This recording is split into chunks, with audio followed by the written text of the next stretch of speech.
Thank you for joining us. I'm Dustin J. Byrd, the founder and editor-in-chief of Ekpyrosis Press. And today I have with me Dr. Rudolf J. Siebert, Professor Emeritus of Comparative Religion and Society at the Western Michigan University, where he taught for over 54 years, and recently published with Ekpyrosis Press the book Hegel and the Critical Theory of Religion, which is a collection of essays from the 1970s up to 2021 on Hegel. So, Dr. Siebert, thank you for joining us. You're welcome. All right, so I have a list of good, tasty questions that I'd like to ask you, and it's quite the pleasure and honor to be with you. So let me ask you these questions here. So there's a bit of a Hegel renaissance going on now where people are rediscovering Hegel, especially in light of this very antagonistic civil society, in light of the economic downturns, the pandemics, the political instability that you're seeing, especially in the West. In light of that, how is Hegel relevant to these type of discourse? How is he relevant to the problems of the 21st century in politics, economics, culture, and the like? Yeah. I think he is relevant in terms that the problems which he faced and which his whole philosophy responded to, that these problems are still with us today and that they have even deepened. And the main problem is that between the antagonism between the religious and the secular, and the sacred and the profane. So Hegel started his intellectual life during the end of the revolution, the bourgeois revolution in Paris. At the time, he was in a seminary together with Hölderlin and others, and they planted a May tree in celebration of the revolution and of the bourgeois enlightenment in terms of Rousseau and Voltaire. And so they were theologians, Lutheran theologians, but at the same time, they were open for the Enlightenment. And they discovered then that the two somehow didn't fit together. And at the end of his philosophy of religion, Hegel talks about dissonance, a dissonance between the religious and the secular, between revelation and the Enlightenment.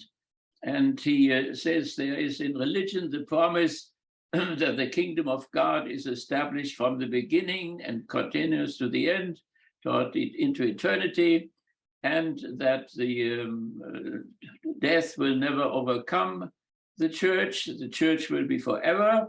But there is this dissonance, and he has certain insight that religion is disappearing. And first, he was very much affected by the Enlightenment and was very critical and almost negative about Christianity and in terms of other religions too. But then he encountered Meister Eckhart. He encountered the mysticism of the High Middle Ages. That means not only Eckhart. Eckhart was closely connected with Thomas Aquinas, and also others, scholastics. And so, but it was this mysticism of Eckhart and others up to Jakob Böhme and so on, which brought Hegel back into Christianity and into religion. So that his whole life work was the attempt to reconcile those two sides. And he did this by showing that the history of religion, not only the history as such, he thought that to study religion historically led to atheism, but one had to study it philosophically, and that meant finally also theologically. And then one could see that the religious history moved on with inner necessity. That means it was rational in itself. And so therefore, on the philosophical and theological level, he had solved the problem which he had seen of this antagonism. But he could not provide the solution for civil society. Civil society had somehow to find its own way. And up to the day, it has not found its own way. Therefore, for civil society, the problem which Hegel thought he had solved is still not solved. As a matter of fact, the abyss between religion and society goes deeper and deeper. We have statistics of people losing their religion, the new generation moving out of religion, becoming nuns in the statistics, nun people, that means people have no religion at all anymore. And we have the other very horrible phenomenon of the somehow using religion for political purposes. That means using religion for Christian nationalism or for Christo or for clerico-fascism or Christo-fascism and so on, as it happens every day on our news. So to lose religion completely or to abuse, hijack religion for conservative or even fascist political purposes. So therefore, the problem which Hegel saw in its beginning, which was critical of religion, but it was also critical of enlightenment. He discovered the dialectics of enlightenment. That means that enlightenment itself could go wrong too. And this problem of particularly the abyss between religion and enlightenment continues today, has deepened since Hegel, and therefore Hegel's philosophy is still of relevance. Yeah, that's tremendously interesting. I'm especially considering that, when you think of the dialectic of enlightenment, we're generally thinking of Horkheimer and Adorno. But, I think obviously it's your position that it was actually Hegel that understood that most clearly before them. So it was 100 years before them, before their dialectics of enlightenment. Hegel had already discovered that phenomenon. And of course, particularly Adorno and so on, they studied not only Schopenhauer, the arch enemy of Hegel, but they also studied Hegel and therefore discovered this problem through him, which only shows his actuality. Right. And so, do you think it's something like that, there's a return to Hegel today because there's an understanding that something is going wrong, something has gone wrong in modernity, in the Enlightenment societies, that somehow, in a society that promises certain type of emancipatory ways of being in the world of not only science, but also liberty and freedom. And yet we find ourselves not feeling free. We find ourselves being chained to the economy. We find ourselves being alienated more and more from our neighbors and from our society. Do you think that that kind of condition is what drives people to rediscover Hegel? Yeah, but it's just not people now who discover him. So we have times where Hegel is a dead dog and where positivism overwhelms him, he's forgotten, and then comes the Renaissance, and we have one now again. Unfortunately, it is only a Renaissance in the circles of philosophers or theologians at best, but it does not really penetrate the civil society. So in civil society, Hegel is a persona non grata since the Great Depression. Before that, we had Hegelian poets, and we had quite a strong Hegelian influence in anthropology and so on. But with the depression and the crisis of capitalism, he then was pushed into the background together with Marx and together with Freud. So all three Enlightenment movements, the bourgeois Enlightenment and also the Marxist Enlightenment and then the Freudian Enlightenment, were somehow dangerous. And the question is, of course, why Hegel became a persona non grata. Why did he really become so dangerous? Why did we not teach him anymore in the philosophy department, or students had trouble if they wanted to study him? The reason is that Hegel was a Heracleitos man. That means not Parmenides, the category of being, not Buddha, the category of nothing, but it was rather Heracleitos, the category of becoming. And so as a philosopher who taught becoming, that meant that it contradicted something which happens in all societies. Slaveholders wanted to tell the slaves that they would be forever. The slaves should not think that the slaveholder may disappear. And the serf should not think that the feudal lord would disappear. The ruling classes want to stay forever, or want to tell at least the ruled that they stay forever. And so the bourgeoisie, the capitalistic classes, also wants to educate the masses of the people that they will be forever, and that they are the end of history, and that there is nothing else or better to be expected. And so now, since Hegel says that everything is becoming, panta rei, according to Heraclitus, everything moves, conflict is the father of all things, and that then this type of teaching contradicted that what the ruling class wants their ruled to believe, namely that the ruler is forever and for eternity.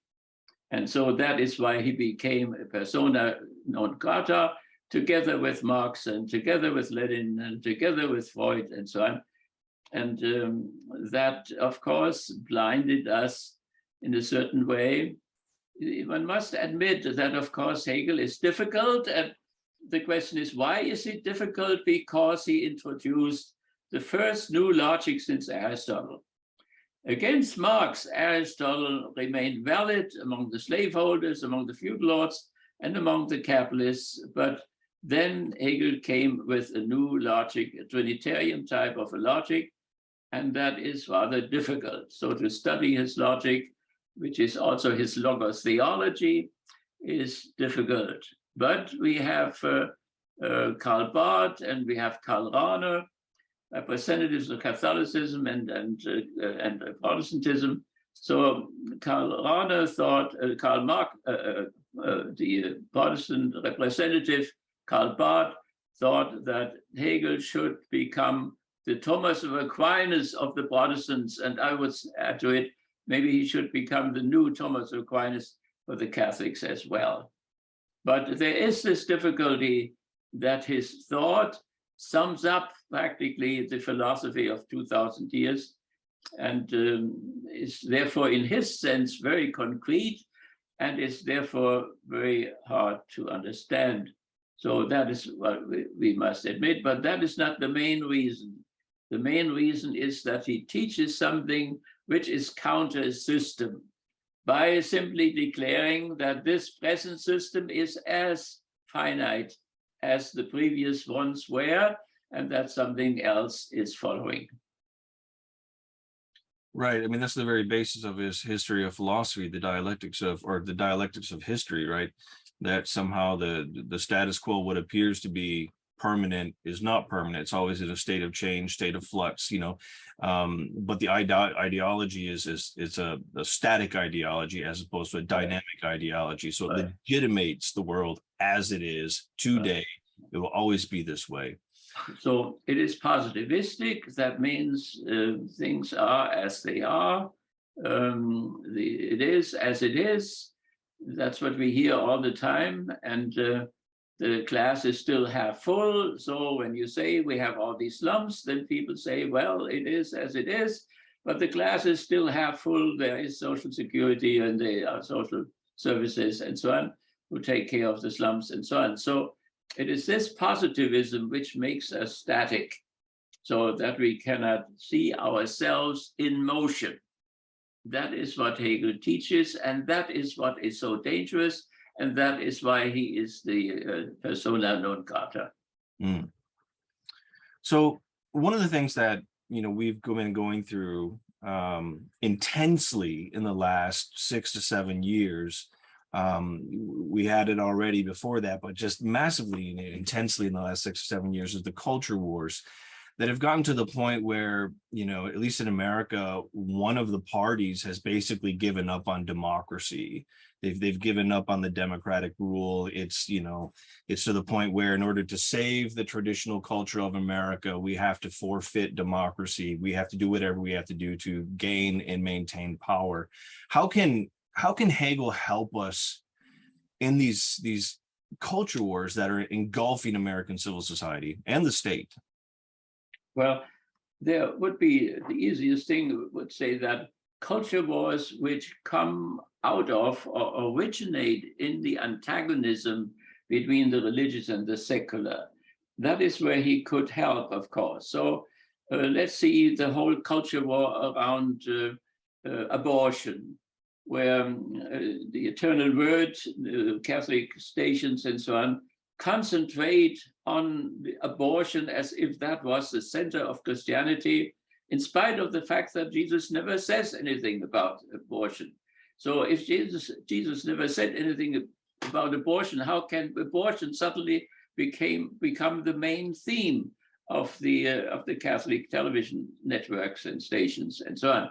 So there is where Hegel could help to see culture wars which arise out of the antagonism of religious and secular, or out of the antagonism between the individual and the collective, or out of the antagonism between the authoritarian personality and the democratic personality or the revolutionary personality, which we find all in Hegel's writings. So the culture wars which come out, originate in the antagonisms which Hegel saw and which he tried to resolve and which he did resolve, but only in the field of philosophy and theology.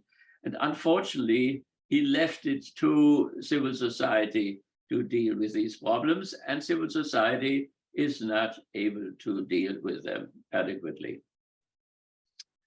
Yeah, there's a lot of people on the right see Hegel and Hegel's philosophy almost as the legitimation of conservative politics, right? It's the Hegelian right who lead behind the dialectical nature of his philosophy and dialectical logic for the conservative side of him. Now, what would you say to critique that position, that he wasn't an arch conservative?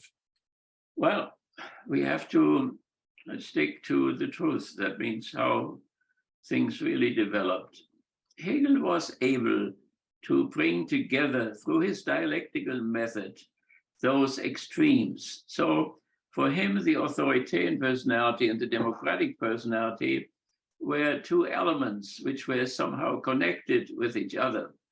But then the Hegelians, his students, his disciples, the first, second, and third generation and so on, they went on one extreme, the Hegelian left then, in which the democratic personality, that astonishes us maybe, and the revolutionary personality through Feuerbach and Marx and Engels and so on, where that was developed.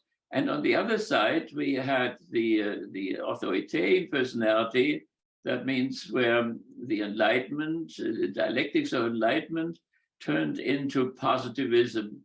That means the bourgeoisie, after it had won the revolution, was not interested anymore in becoming, but it was interested now in that things would remain as they are, and that now the bourgeoisie would remain in power, and that they're not another class, let's see, the working class and so on, would replace them.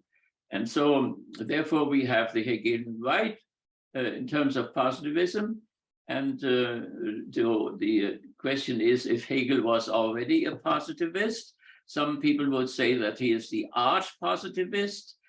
And but on the other hand, we have the Hegelian left who see in him, particularly in his logic, not the God's logic, but they see the logic of revolution then at work. And while the right gave up the dialectics completely, and that has tremendous consequences, for instance, in our war history since Vietnam or Hitler before, where we do not understand, for instance, the dialectical warfare of Zhukov and so on, in which he won Stalingrad and Kursk and Berlin and so on. And in Vietnam, we had the same thing where we have masses of material of bombers and tanks and so on, and lose the war against a general who knows the dialectical warfare. And we have the same thing in Iraq, and we have it now again in the new war. So this is the issue that the students of Hegel split, that they did not have the dialectical power to keep together the religious and the secular, the individual and the collective, and the authoritarian and the democratic elements, but that they fell apart and became antagonistic against each other. So we call that today the praxis theory on the left, and we call it functionalism or positivism on the right. And there is something in the middle sometimes where people try to get that together, like Hans Küng, for instance, or a British historian. So sometimes, but there is something like a middle.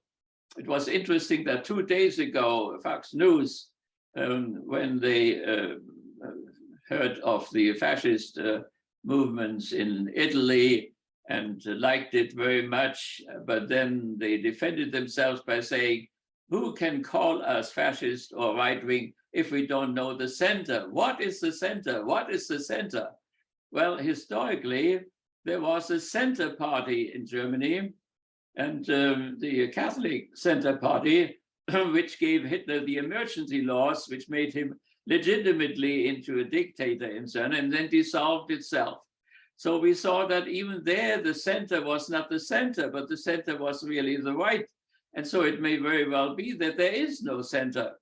So when Clinton had his sexual problems and then had to move toward the right of the center and so on, but where is the center? That is the question. There may not be any center, but things may be so split that there are only two extremes fighting against each other. So that, as far as the Hegelian position, Hegel was on one side, he was, after his death, he was charged with high treason. That means he was seen by the Prussian government as if he was a revolutionary, like Marx and so on. And others made him responsible for fascism. So that is not Hegel's fault. That is the fault of people who cannot think dialectically enough and cannot get together what he was able to get together. Yeah, not too long ago, I published an article in a Polish journal called Praktyka Teoretyczna. It's a good Polish word. About paleogenetic ultranationalist Christianity and what I call peripateic dialectics, which seems to be a form of dialectical thought, but a false form of dialectical thought. It's the form of dialectics that you're starting to see more and more in authoritarian populism, not so much in the US where it's very vulgar, but in Germany, in Italy, in France, in the UK, in Russia, where it's attempts to say that the dialectic of history has moved and has determinately negated, especially on the cultural level, a lot of very important sacred things, to us, to our identity, especially not sacred in terms of I believe in it, but sacred in terms of being constitutional to the identity of a group, that history has already determinately negated those things. And what we have to do now is reverse the dialectic and denegate that which has already been negated, to undo history, to go back. And there are philosophers who on the right who are saying that we can return to some kind of retrotopian return to a better state. So it's an attempt to denegate that which has already been negated. But how can that even be possible? Is it possible from a Hegelian perspective? Yeah, it is possible in the sense that a revolution has taken place and that then counter-revolutionary forces rise against that. So we have, of course, the whole fascist movement is a counter-revolutionary movement. So very often then the counter-revolutionaries appear as revolutionaries. So Hitler, for instance, said, I am the most conservative revolutionary. Reagan said the same thing. I'm the most conservative revolutionary. Fox News says at the same time, they say we are revolution, we are the revolution. Every day they say this. But the counter-revolutionaries then appear as revolutionaries, and the masses of the working people may take it that way and may say that Trump is a real revolutionary guy. But in reality, Trump is a counter-revolutionary guy. So that means to negate the revolution. That is what, of course, happened in the 90s of the last century. So that the Soviet Union collapsed, but before it collapsed, it had already counter-revolutionary authoritarian elements in it, what was called then the Red Fascism. So something went wrong with the revolution, particularly after they had conquered European fascism in Stalingrad and Kursk and in Berlin and so on. So what we call Stalinism, where the revolution got distracted. The Russian Revolution had no strong bourgeois prehistory. So therefore, the socialists had to do what the bourgeoisie usually would do. Let's see, industrialization. They industrialized all of Siberia, hundreds of cities which didn't even have names, but only numbers. Now they may have names.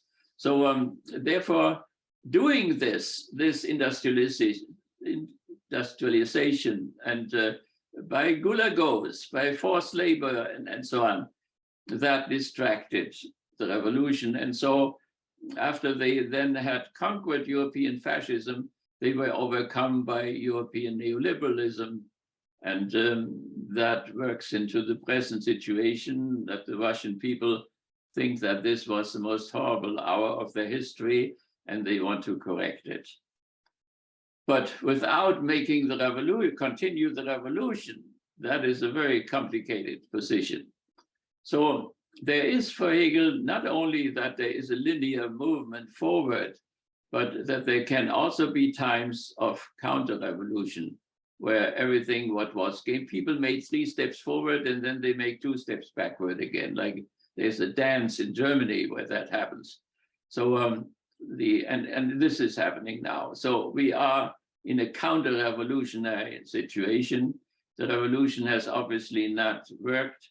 And it is so that the opposition now is not only directed against Marxian revolution, but against the bourgeois revolution itself, and threatens the constitution and threatens the republican character and threatens the democratic accomplishments which we have had.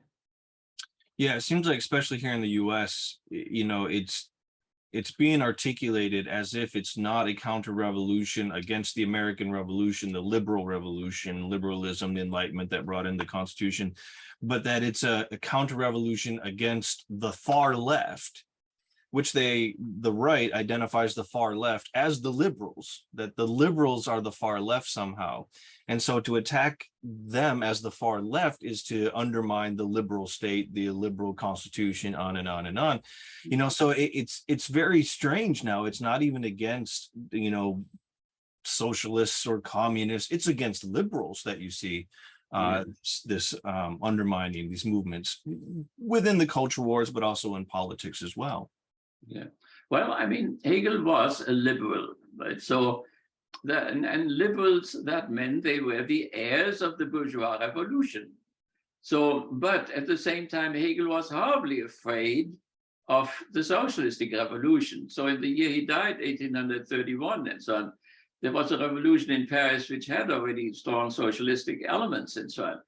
And he wrote about the British Reform Bill because he thought that Britain may be threatened by this new type of revolution. So he was really frightened, and the Prussian government repressed his article because they wanted to be in good relationship with the British.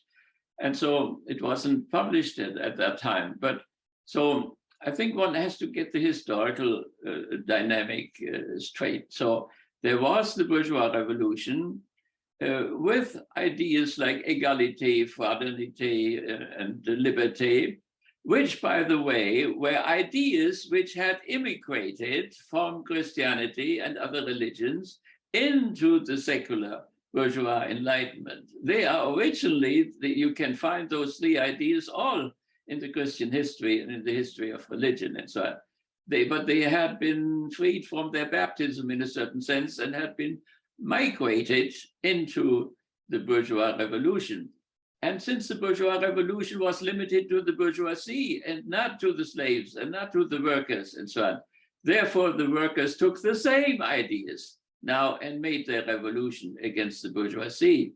And that is the revolution which now was conquered by a counter-revolution in the late 90s. And let's see, Fox News is against liberals, but it may also be against Bernie Sanders and socialism at the same time. So they oppose the bourgeois revolution and the socialistic revolution at the same time and call themselves revolutionaries. That is very, very confusing for anybody who listens to that all day long or every day. So, as I do, by the way. So, well, don't watch too much of it. You gotta take it in small doses. Well, I want to do justice. I want to do justice to both sides. I grew up under fascism. 12 years of my life I lived under fascism. So, and I think that whatever somebody is, we are human beings, not to speak of the Sermon on the Mount and the love of the enemy. The least we owe to our enemy is that we take him as a human being and do not demonize him, and try at least maybe we cannot stop hating him, but at least that we look through his eyes at the historical situation. So, and that I have tried with the socialists, and I have tried that with the fascists and so on. They are all human beings. They all have to die. They all have to suffer and so on. And that one should not overlook when one is engaged in propaganda wars and so on. So, nevertheless, that is the. So therefore, I listen to Fox News and I listen to Bernie, and I want to understand both of them. And in spite of the fact that I may be in sympathy with one side, I still would like to look through the eyes of the other side as well, because we have that in common, that we are human beings and that we are in the same historical situation, the same historical dangers and so on. And if there's a conflict, then people have to die on both sides and so on. So I mean, people say we cannot love Putin and so on, that's true, but at least what we can do is to look through the Russian Duma's eyes, whatever they do, and we say maybe that's irrational and that's dangerous and so on. So, but at least we have to look through their eyes and see what they see and why they act that way as they act. So, and that is what I do, no matter, what party it may be. So that is why I'm listening to Fox News, but also to the Eternal Word. The Eternal Word is a right-wing Catholic station. They have Raymond Arroyo, for instance, who works in both stations. He's an anchorman in Fox News and an anchorman in the Eternal Word, and is a protege of the founder of the Eternal Word. And sometimes I turn on Fox News and I see him there. Then I turn on Eternal Word and I see him there too. So he works at the same time in both places. And he's an actor and he smiles and is a very nice person. But what comes out of him is a very conservative type of a position, extremely conservative, right wing, on the right of Pope Francis in all issues. Yeah, they always speculate when Francis will retire or when he will die. It is a lot of wishful thinking is going on there in this Eternal Word. Yeah, I think they're longing. At the same time, they do also bring good programs. They have him now, and they put another person on who is not so extremely right-wing as he is. So they have two Jesuits who are intelligent people, but they always have to bring abortion in, and they always have to bring in Biden, and they cannot stop to do that right-wing propaganda, and that spoils a lot. And the attempt is to bring all these people who left, and they are leaving en masse in America and in Europe. That means in all the enlightened territories. And so and they try to bring them home again, but they are not coming home. And so they should reflect on themselves, what happens, why they are not coming home, or why our youngsters are leaving, and so on. I have grandchildren, their parents, my children, have given them the best religious education, and then they come out and have lost everything. What is happening? What is happening that we have to have Indian priests and African priests, because we have no priests anymore from our own country or from Europe and so on. So that last year again, there are 2 or 3 priests leaving in the diocese and so on, because they cannot go on with it.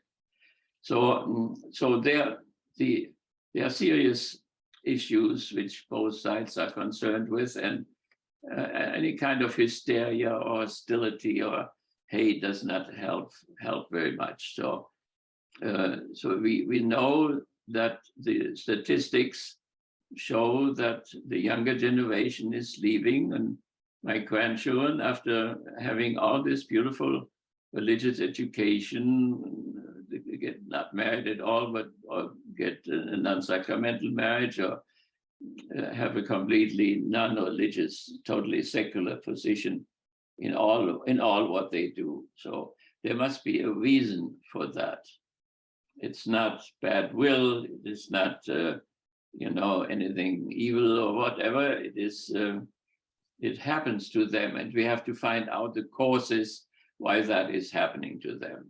And that is what Hegel did, and did it thoroughly, and did it fantastically, I would say. So, I discovered that myself rather late, and in Germany also, Hegel was in Nazi Europe.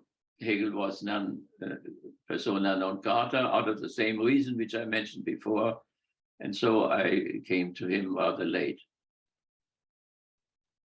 Yeah, do you think that the dialectic of history is something inherent within it, is secularizing? So in the sense that as the dialectic of history moves, that the world will increasingly get secular? I mean, because that was the basic thesis of secularization theory, and then 9/11 happens, and you had this outburst of radical extremism coming from the Muslim world, for instance, and according to Habermas, that really shook the confidence of secularists and secularization theory that the world was becoming increasingly secular. Is it the case that the West is simply on the Sonderweg, as Habermas calls it, on the deviant path of secularization, where the rest of the world is not? So can you have a dialectic of history that is distinctly different in different parts of the world? Well, I mean, Hegel wrote a world history, and so at that time, world history did not really exist yet. So it came that people were interconnected by ships and by airplanes, and this coming together with really made world history possible. He anticipated in a certain way when he wrote his world history. And now there is world history, and the bourgeois revolution is not only limited now to Europe and America, but it is spreading. It becomes globalized in a certain sense. And so also the Marxism did not stay in Germany or in Russia or so, but it is touched every continent, and so did the counter-revolutions as well. So all these movements become more and more globalized. So in that sense, Hegel was right, but his philosophy of world history was still a theology of world history. So that means when he, for instance, describes very brutally, as brutal as the war is at the moment and so on, like Schopenhauer, both of them, his archenemy, they both had that at least in common, that when they described real history, that means the real falling of empires, or the real going under of decent and moral people in the whole thing, and the ruins all over the place, then they were very similar. So, but then comes that what Schopenhauer calls this cursed optimism of Hegel, because of which he fought him. And one day he set up his classes at the same time, like Hegel in Berlin in the university, and nobody came to him. Everybody came to the optimistic Hegel on the other side. So he left. The whole profession went to Frankfurt and wrote the world as will and representation and so on, and had a tremendous influence. So people like Thomas Mann followed him, Freud followed him, but also the Frankfurt School, the Horkheimer and Adorno followed Schopenhauer. And so did Hitler and Goebbels to the last days of their lives and so on. So it became very, because of that optimism. What was that optimism? Hegel was not very optimistic in terms of the real history and the cruelty and the brutality and the death and the injustice and so on. He knew that as well as Schopenhauer, but then he made a curve somehow. He made a move of consciousness toward the beginning. That means toward what he had taught together with Heraclitus. That means that reason governs the world. That would be Greek, but also providence governs the world, like you have it in the Psalms, where providence governs the world, and in the New Testament too. And so, but it didn't leave it abstract. That means, like we say very often, well, that's providence and so on. But he showed how providence is present in history. So that means he developed not pantheism, but panentheism, which the Inquisition always misunderstood with Eckhart and with him and everybody else. So that providence was present in history, that providence moved through agents of change in history, agents of revolution and agents of counter-revolution as well, and showed the structures in which the changes took place and showed the stages in which the whole thing moves, namely from the freedom of the one to the freedom of the few to the freedom of all, which would be the goal of history. And that goal would be reached no matter how stupid individual agents of change may be, that they follow their own egoistic and selfish and stupid illusions and so on. They served that goal nevertheless. So Hegel knew that nowhere is the theodicy problem. That means theology was theodicy first, the defense of the goodness of God and the freedom of man and the finding out about the causes of evil. Evil as not being open toward the absolute, not being open to the divinity. That is what it was evil for him. And things were not more evil anywhere else except in history, in world history. So nowhere it was so difficult to defend the goodness of God as it was in that sphere of world history. Not in the sphere of the state, not in the sphere of civil society or the family and so on, but it was in world history where Satan was loose in a certain sense, only that Hegel had problems with angels in general. So he was enlightened enough that he had some problems with the angels. In general, we have to see that Hegel was, of course, an enlightened man who at the same time, he was an enlightener like Kant, but at the same time aware of the dialectic of enlightenment. That means that something had gone wrong with the Enlightenment as well, which then the Frankfurt School inherited. Mm-hmm. Yeah, the story of the optimistic Hegel versus the metaphysical pessimism of Schopenhauer always reminds me of Easter in America, that the churches are empty on Good Friday because that's the day Jesus was the loser, but they all show up on Easter on Sunday because that's the day he's the winner. So they want to be identified with the winner, with optimism and whatnot. Yeah. So yeah, well, to switch a little bit, we just recently came out of the COVID-19 pandemic, and I think it was such a stress test on much of the world, and we learned a lot about humanity and how they related to COVID-19 and safety measures of distancing, of the vaccines and things like this. We really saw this division between those who trusted science, still trusted expertise, trusted to a certain degree authority, and those with just absolute distrust for any kind of expertise, any kind of authority, whether it's a rational authority, irrational authority. What can we learn? What can Hegel and Hegel's philosophy teach us about this kind of human behavior as we're seeing it today, and things like pandemics? Yeah. Well, Hegel died from a pandemic, right? From probably, we don't know exactly. He thought that he maybe died from stomach cancer because he snuffed all the time. He told his students not to snuff, and then he went to the corner of the classroom and snuffed. So that may be it, but it may also be, and that is more likely, that in the last stages of this pandemic of his time, that in the last stages he was still caught by this illness and died. So that didn't help him, whatever he knew. It did not help him against his own pandemic. But I think in those terms, the real crisis which we had here was at a certain point, people became opposed to the governor of Michigan or anybody else who enforced certain measures of masks or whatever. And so the government did this on the basis of science. But it was really an opposition of the citizens against their own government, who deprived them of their freedom to make their own decisions and so on.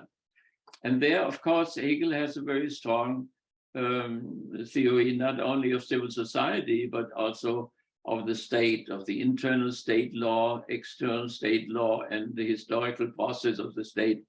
So that he would say that he would definitely be on the side of what the state of Michigan told the citizens they should do in order to stop the pandemic on the basis of science. And that what people then posed against the state, namely their own freedom, that this freedom was an abstract one, and that it was not a rational freedom, as Habermas would call that. That was not a type of freedom which looks at rights and obligations at the same time. So he would have definitely been on the side and would have strengthened all those people here and in Europe, wherever the state, or in China, where the state took measures and where the freedom of the citizens had to be not an irrational freedom, I can do what I want to, but a rational freedom, which would take into consideration also the obligations which one has as a citizen and the limitations of rights. So the right to free speech, for instance, I cannot shout and scream in a theater full of people, fire, fire, and so on, and they all trample each other to death. There is, of course, a limit to these rights are not eternal. They are limited, and if they are not limited, they can become dangerous. So therefore, it was an irrational use of the freedom of the individual, that the individual could simply arbitrarily resist the state or the science in such a horrible time of crisis. Interesting. I want to take it in a little almost biographical direction. You just turned 95. Congratulations. Hallelujah. That's one hell of an accomplishment, 95. Yeah. And since World War II, when you were first, and or came into contact with Hegel, I think you told me a story once about someone who asked you if you had heard of Hegel, and you said no, and how could you possibly go to the Lessing Gymnasium and not know who this great philosopher Hegel is. But in some way, Hegel has accompanied you throughout your whole entire life. I know as a student of yours in the 90s and into the 2000s when I did my graduate work, that we talked about Hegel all the time and the relevance of Hegel and seeing Hegel's thought in dialectical thinking and the dialectical movement of history. And you start to really see it in the world. And I think one of the few things that keeps me optimistic about the future is Hegel's dialectical theory of history. But what about Hegel remains relevant, remains almost like nourishment to you in your life? Clearly Hegel's right behind you. Yeah. With a beautiful bust. Yeah, right. Yeah. Right out of Berlin, yeah, right. Exactly. So why is it Hegel there and not, let's say, Nietzsche or Adorno or Marx? Why is it Hegel? Well, because also Nietzsche and Marx and Adorno, they knew that Hegel, however wrong he may have been, was the greatest philosopher modernity had. So nobody, doubts his greatness as such, even when they're very critical of him. And that is true for Marx's Capital, where he writes, people make him a dead dog. He was my teacher. I stay with him in spite of the fact that he, turned his logic secular, which was a logos theology, and he made it into a logic of revolution, as Lenin did. So, that is, one reason. But the man who mentioned that name the first time to me was Mr. Müller, and he was a communist who had just come out of the concentration camp Dachau in Munich, and they had let him go. I don't know why. He was not allowed to say anything, and we were standing there and listening to the bombardment by the American Air Force of the city of Mainz. And I told him I would take my bike and would like to drive over and see what a bombed out city looked like. And he said, "You are stupid, just wait 2 weeks and Frankfurt looks the same way." And of course I didn't believe him, but I found out it was the truth later on. So he was upset that I was a leader in the Catholic youth movement and was in the elite humanistic Lessing Gymnasium and had never heard of Hegel, and that I should be ashamed of myself and of my teachers and priests and whatever. So, but then still I didn't hear anything of Hegel until the war was over, and I met with Walter Dirks and Eugen Kogon, two very critical Catholics who established the Frankfurter Hefte, which I all have. And through them, I then became familiar with Adorno and Horkheimer and had the lectures in Frankfurt. So from that time on, through them, through those Catholics and through those Frankfurt school people, I then came to Hegel. So that was relatively after my imprisonment and after my work for the liberal state against the fascist state and so on.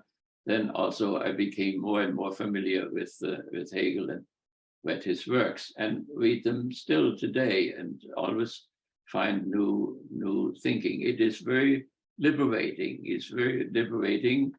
He tried to educate people to trust in the power of reason. He was a man of faith who at the same Lutheran theologian, who at the same time put a strong emphasis and wanted people to learn to trust the power of reason. Also human reason, not only divine reason, but human reason as well.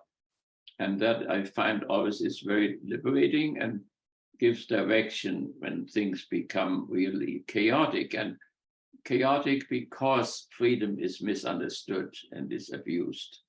Mm-hmm. It's interesting to talk about faith and reason. Thomas Aquinas, of course, thought that reason ought to be tempered by faith, that reason alone could be very destructive. Of course, he had more theological way of saying destructive, almost satanic, if you will. But he wanted to use reason, a priori reason, to prove the existence of God without returning to revelation to do that. He could simply do it through reason alone.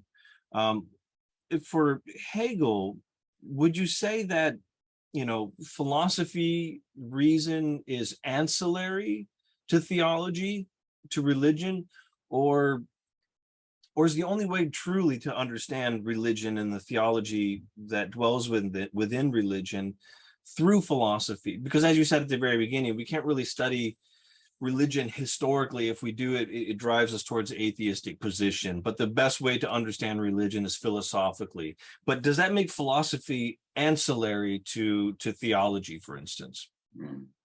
Well, I mean, here is really, you point to the real problem.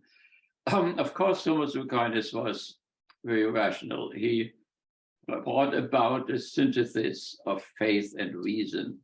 But reason was subordinated under revelation. So, and that meant under the church. And Thomas Aquinas was condemned 3 times, and then he was canonized. But whenever his reason went beyond the church authority, he got in trouble and had to redeem himself. And the same thing is for Meister Eckhart. He also was condemned once when he was still alive.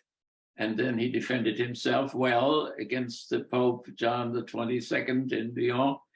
And then he won when he was alive. But when he was dead, they condemned him again. And he couldn't defend himself anymore.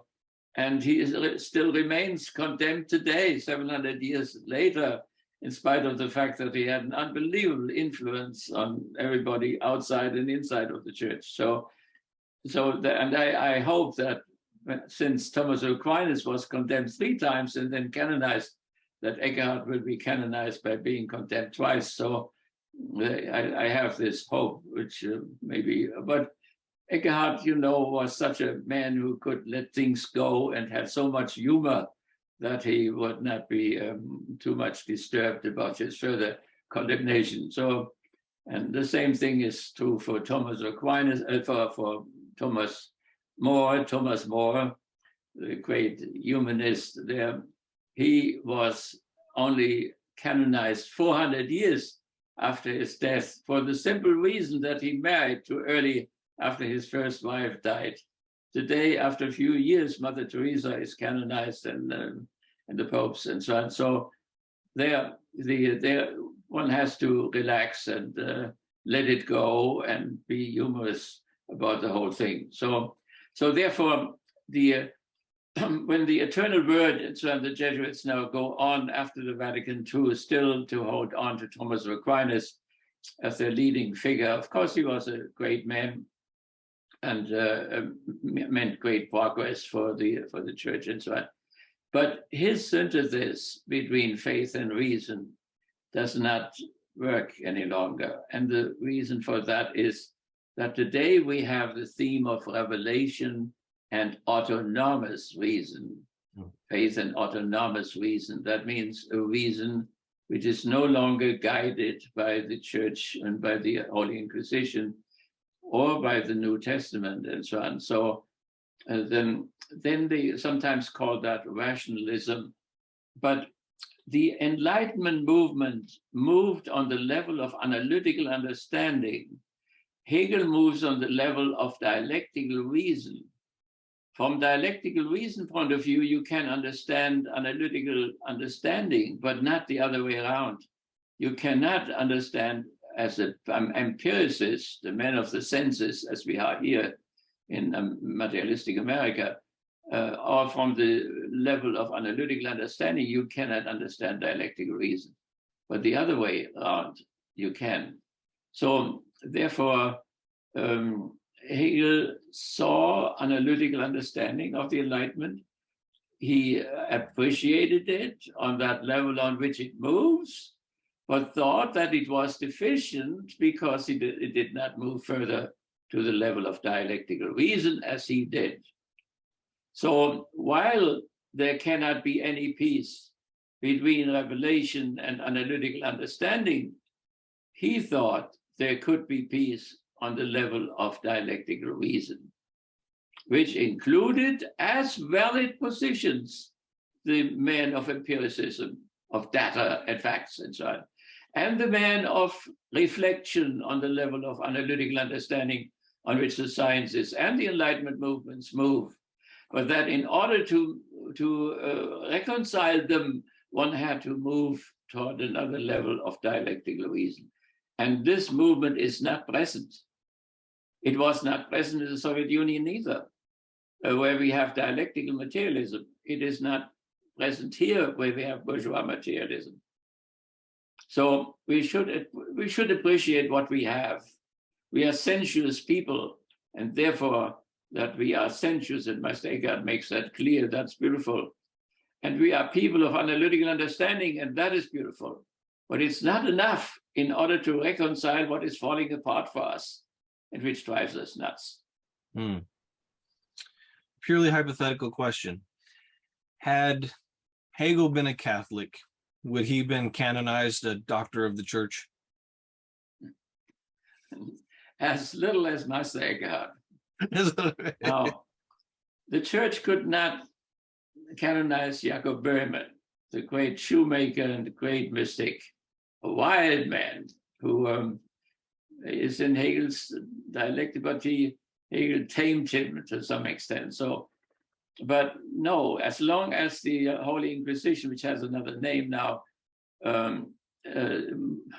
as long as they mix up panentheism and pantheism, none of them can be canonized. So it's not them who are a problem, it's the Holy Inquisition, which is the problem.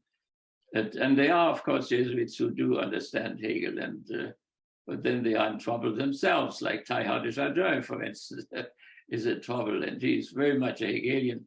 His works were printed in Moscow, but not in Rome. So that there are all kinds of mysterious things going on. But no, unfortunately not. So what is this difference between pantheism? The one and all are identical in pantheism. That would be a heresy. But the one and all are identical and different at the same time.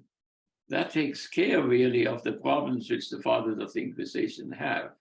And somehow they are not able to do this. And I'm not entirely clear the same way our military academies are not able to understand dialectical warfare, in spite of the fact that they lose one war after the other. It is astonishing why that is that way. It is more difficult, but these are smart people. They could, with some effort, they could all understand it if they wanted to, and not use masses of weapons and then lose the war anyway. There must be something going on after you experience that 3 or 4 times now. So the same thing also, you know, in the overall situation, to move from analytical understanding to dialectical reason. What is so difficult? What makes it so difficult? And so if the church would move that way and would understand the difference between pantheism and panentheism, then they could canonize him. His wife thought that he was a saintly man when he died, but wives are very loving, of course. They're a little bit prejudiced. So nevertheless, she had the experience of him and what he did. So, and he definitely, like Luther, he thought that he was Luther on a different level, on a higher level, as a matter of fact, than Luther, but he was a Lutheran, and he, you know, when he taught about the consubstantialization and transubstantialization and so on, then and had this horrible example of the mouse, that when a mouse eats the host, that people have to kneel before the mouse, which means that the Catholics were objectivistic and had lost the subjectivity, that Christ was present in the monstrance and the tabernacle without any subject present and so on. Instead of faith playing an important role, that transubstantiation took place through the subject, the believing subject in receiving the host and so on, which was a good correction already on the basis of Luther, and which the church somehow reacted to it. The Council of Trent demanded that at least an altar boy would have to be present in the church when the Mass is celebrated, because the priests celebrated the Mass without any people. They were paid for it. So the Catholic Church tried to make some of these reforms, but not enough. And even the last council, there is all this resistance, particularly here in the United States. And in Fox News and in the Eternal Word, we find a continual resistance against the council. And as the Pope said very clearly, to resist the council means to resist the Holy Spirit, and that is a heresy. So there we have the internal struggles of the Catholic Church, but it embraces all Christian groups, and beyond that, all religious groups are in a similar way. And Hegel saw that all of them were really threatened to death by the bourgeois Enlightenment at that time, and we could say by the Marxist and by the Freudian Enlightenment. Simply to repress those enlightenments doesn't help. And you repress it, it murmurs around in the underground all the time. So it is much better to face those Enlightenment movement openly and see what they have to say and what is good and what has to be held onto, and whatever was negative, the dialectical Enlightenment, to resist it. That is what Hegel did. That's what the Frankfurt School did. Yeah. So I'm famous in Europe, not really for promoting Hegel. I'm famous for promoting the Frankfurt School. For the Europeans, that is the most important thing. But you're right. So Hegel does really play a role since I began to study him. It's important. I would not say that I'm a Hegelian. Can anybody be a Hegelian or whatever? But that I have learned, or I'm learning a lot from him, like from Marx and Nietzsche and so on. And Adorno. That's true. Yeah. Well, here's a good question for you in terms of Hegel and religion as philosophy. And is it true that Hegel's metaphysics somehow swallowed up religious eschatology? Yeah. Well, that is a charge of my very dear friend Metz, Johann Sebastian Metz, Johannes Metz. We were good friends, and he was a theologian in Münster, and he is the father of the liberation theology. So it's something which it's very dear to me, and it's, I think, very important. He was the great opponent of Carl Schmitt, who is up to today the great man for the right, and he was a fascist, and he was Hitler's theologian, and he was Hitler's propaganda guy, and he spoke for him all over Europe. And a very intelligent man, and a great Jewist without doubt, and a Catholic. And he wrote in Hitler's time. He wrote theologies, which are very important. He met Metz. In spite of all his revolutionary stuff, he had a tiny little arch-conservative parish in Bavaria, in the backwoods there, and. So Carl Schmitt came to his church one day, and so they were sitting together and discussing, and Carl Schmitt thought that Metz had a probitus type of a theology, and he had the opposite of it. And so Carl Schmitt was the representative of the whole conservative political theology, from Augustine and Thomas Aquinas on, and so on. That means the theology was on the side of the rulers and the ruling classes. And Metz dared to develop a theology which was on the side of the ruled, of the side of the workers or the slaves. And so that was a real good breakthrough. Now, we had a discussion, Johannes Baptist Metz, he wanted to be called Baptist all the time, not Johannes, but Baptist, because he felt like a Baptist who, opened up the future and so on, waiting for the coming of God, his eschatology, his idea of eschatology. So we had a discussion, and I said to him, why are you so much against Hegel? Karl Barth would not be without Hegel, and your teacher, Karl Rahner, would not be without Hegel. And he got very excited when I brought Karl Rahner. That was too much for him. But then his thesis was that Hegel's metaphysics, that means his logic, his theology, his logos theology, that this swallowed up the eschatology. That means that there was no room really for the coming of God, and not the coming of God as the result of a horizontal movement of history, it's dialectics, but as a vertical movement, breaking into the presence and into the finitude, like a thief in the night, unpredictable and so on. So not as the result of the dialectical process of history. So that was his position, but the question is if that is really true. The emphasis of Hegel's theology is the Trinity. And if the Trinity and the divinity flowing into the sphere of the Father and the Son and the Spirit, and from there into nature and into history and so on, if that makes eschatology impossible, then that happened already with Augustine, and that happened already with Thomas Aquinas. So there cannot possibly, if they should be valid, there could not be possible a contradiction between their metaphysics and their theology and the eschatology as such. So we did not come to an agreement about that, but I still think I'm right and he is wrong.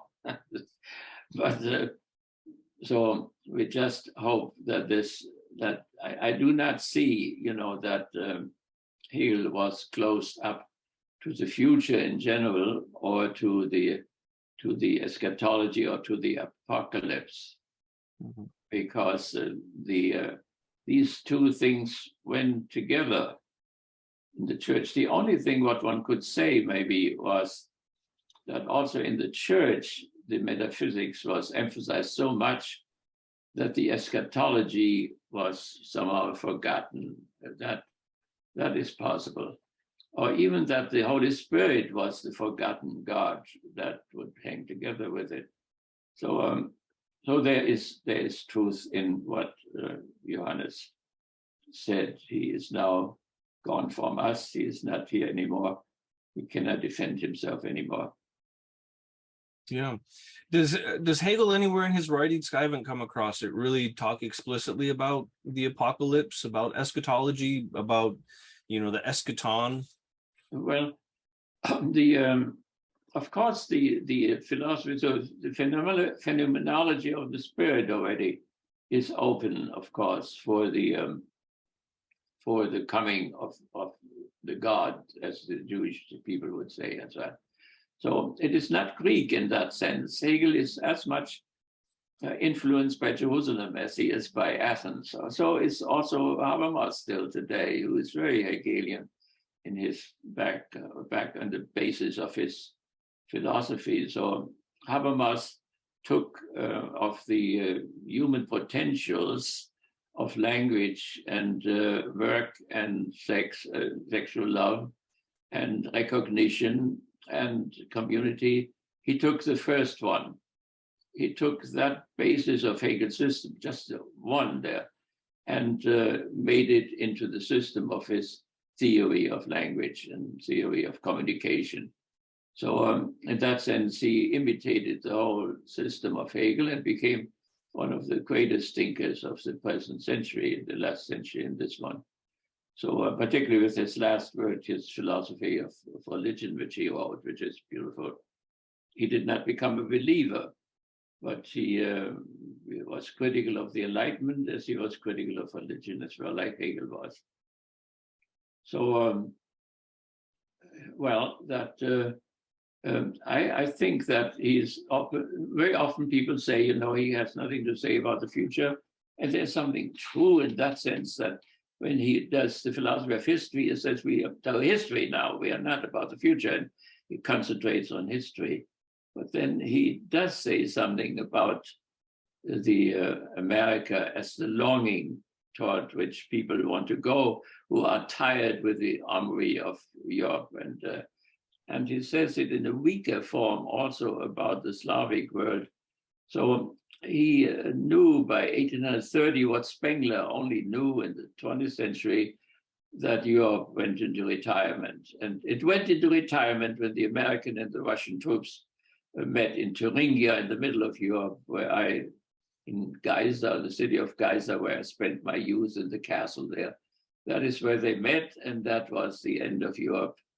And those two antagonists then, who were anti-fascist antagonists, both of them then departed from each other too. So, and that is our problem now. So he was open for the future, but methodologically, he thought he could say only something about what was the case. And there he was he was positivistic, definitely.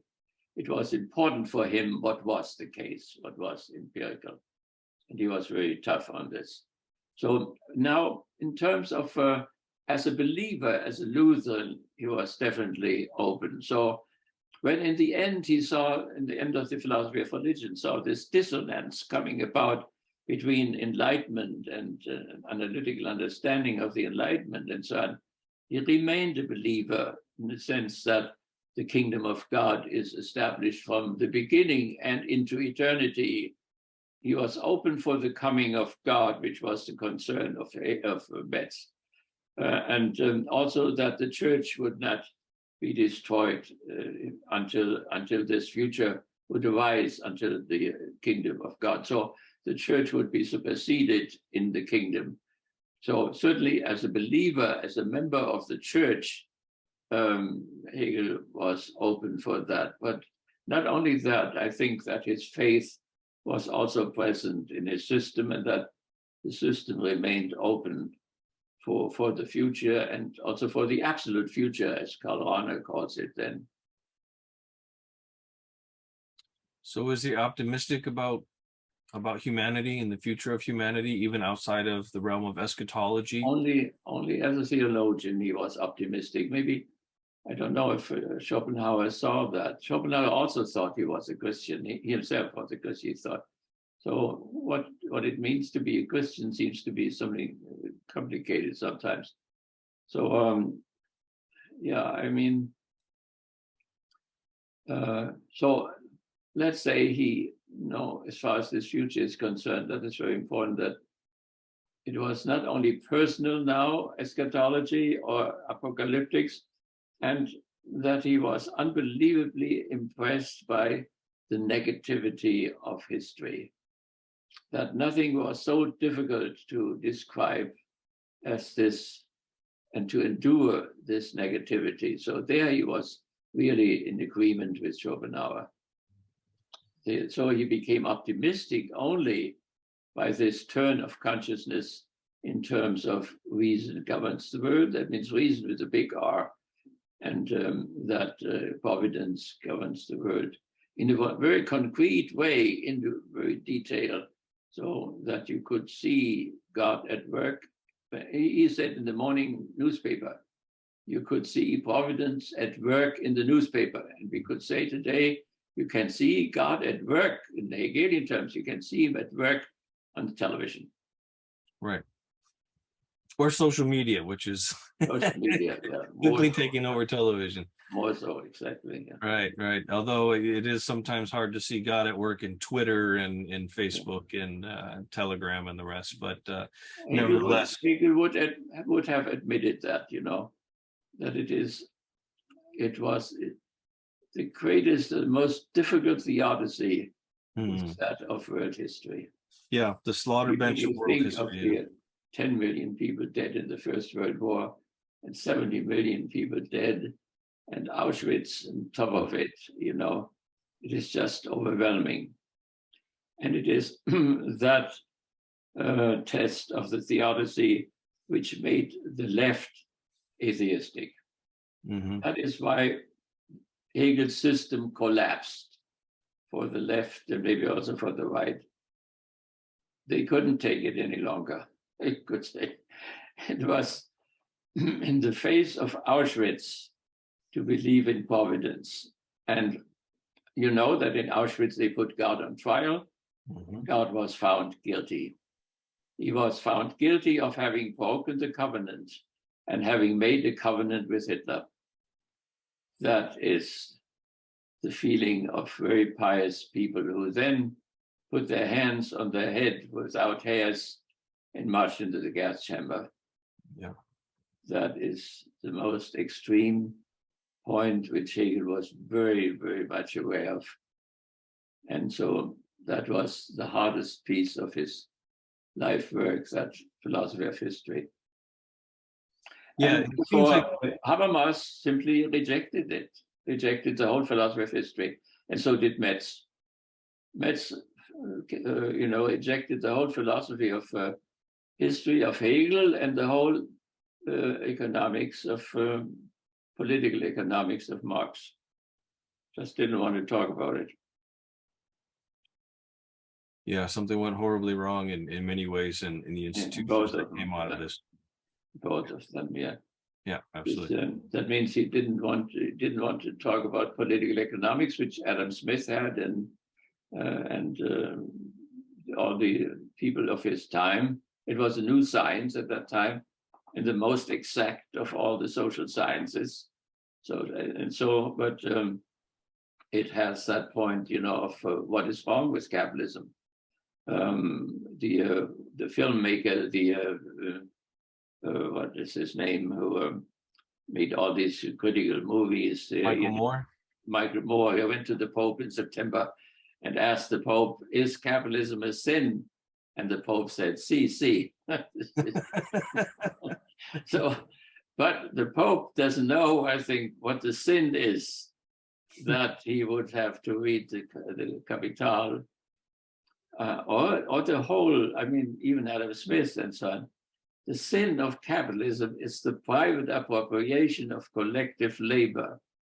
That means that when I pay $120 to my wonderful 2 cleaning ladies, each of them gets $10, and the one who owns them and lives in Florida and doesn't do anything gets $100.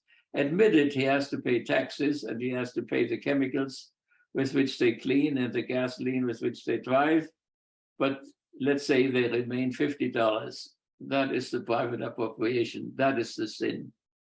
Mm-hmm. That is the sin. And before that sin is reconciled, there will be no rest. Right. Absolutely. The dialectic of history will continue. Sure. It's not the end of history yet. No. We found out about that, yeah. Yeah, exactly. Well, Dr. Siebert, that's the end of my list of questions that I have for you. And so unless you have anything else you want to say about Hegel. No, thank you very much. These were wonderful questions. Well, thank you. And I think this is something we could probably do maybe on a regular basis. Yes, of course. Yeah. Okay. And we can go to all those, Nietzsche, who had an important time with Hegel as well, and Marx, of course, and Kant. And so nobody after Hegel can really be understood without him. Right. An archetype. He is an archetype, philosophical archetype. Exactly, everything after him is a commentary on him. Yeah, exactly. Yeah. Very good. Very good. Okay. Thank you. Thank you for the beautiful questions. Yes. Thank you for having this conversation today. Very good. All right. Have a good day. Bye-bye.